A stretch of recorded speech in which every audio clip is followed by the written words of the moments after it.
Your pool's pH level or acidity can increase naturally or from excessive chemicals, so it's important to keep it balanced and clear. Here's what you'll need to lower your pool's pH level. First, dip a test strip at elbow depth and hold for 15 seconds. Then, compared to the kit's guide, the pH level should be between 7.2 and 7.6. To treat the water and lower the pH, begin by spreading the suggested amount of product into the deepest part of the pool.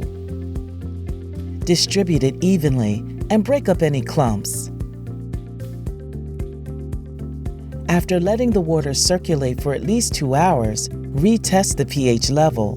Keep in mind, you may need to add more product to get the desired results.